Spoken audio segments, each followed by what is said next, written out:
चिंचवड शहरातील सुरक्षा यंत्रणेवर मोठे प्रश्नचिन्ह निर्माण करणारी एक गंभीर घटना समोर आली आहे। भोसरी MIDC परिसरात 3 बांगलादेशी नागरिक आढळून आले असून त्यांना पिंपरी चिंचवडमधील बजरंग दलाच्या कार्यकर्त्यांनी ताब्यात घेऊन थेट पोलिसांच्या स्वाधीन केलंय। ही कारवाई भोसरी MIDC पोलीस स्टेशन हद्दीत नोंदवण्यात आली आहे।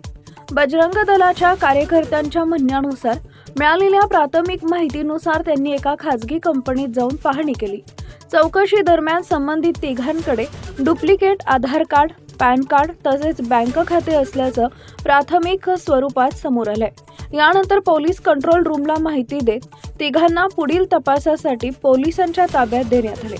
पोलिसांनी दिलेल्या माहितीनुसार प्राथमिक चौकशीत संबंधित व्यक्ती बांगलादेशी नागरिक असल्याची पुष्टी झाली असून त्यांच्या भारतातील वास्तव्यासंदर्भात तसेच कागदपत्रांबाबत सखोल तपास सुरू आहे। बनावट कागदपत्रे कुणी आणि कशा पद्धतीने तयार केली तसेच यामागे कोणते रॅकेट सक्रिय आहे का याचाही तपास केला जात आहे।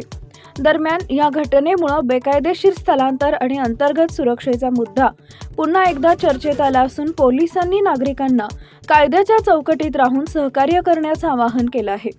या प्रकरणाचा अंतिम निष्कर्ष तपास पूर्ण झाल्यानंतरच स्पष्ट होणार आहे।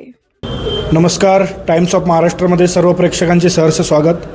आज आपण आलो आहोत भोसरी MIDC पोलीस स्टेशन परिसरात। एक अत्यंत मोठी आणि गंभीर बाब आपल्या डोळ्यासमोर आली आहे।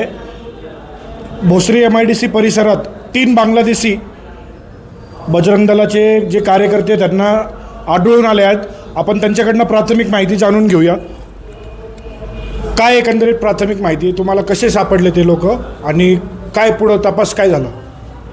आज साधारण दुपारी 2च्या सुमारास भोसरी MIDC या एका प्रायव्हेट कंपनीमध्ये आमच्या सर्व बजरंग दलाच्या कार्यकर्त्यांना आमचे जे रवी बिल्लारे त्यांच्यामार्फत एक माहिती मिळाली की असे बांगलादेशी कामगार तिथे काम करतात ते। मग बजरंग दलाचे सर्व कार्यकर्ते तिथे गेले, त्यांनी तिथं पाहणी केली, तिथल्या मालकाशी बोलले आणि या सर्व गोष्टी नीट तपासून घेतल्यानंतर आम्हाला खात्री झाली की हे 100% बांगलादेशी नागरिक आहे। मग आम्ही तसं MIDC पोलीस स्टेशनच्या हद्दीमध्ये तिथं कंट्रोलला कॉल केला आणि त्यांना ही प्राथमिक माहिती दिली। ती सगळी माहिती दिल्यानंतर आत्ता आम्ही त्यांना भोसरी MIDCमध्ये पुढील तपासासाठी पोलिसांच्या ताब्यात दिलेले आहे आणि 100% हे मोठं रॅकेट आहे। आम्ही त्याचा मोबाईल तपासला असता त्याला फिलिस्तान मधून फोन आलेले आहे, त्याला बांगलादेशमधून रोज फोन आहे। हे खूप मोठं रॅकेट आहे आणि निश्चितच आपल्या देशामध्ये आज आपण पाहतोय जी काही दिल्लीला घटना झाली ही गंभीर बाब आहे।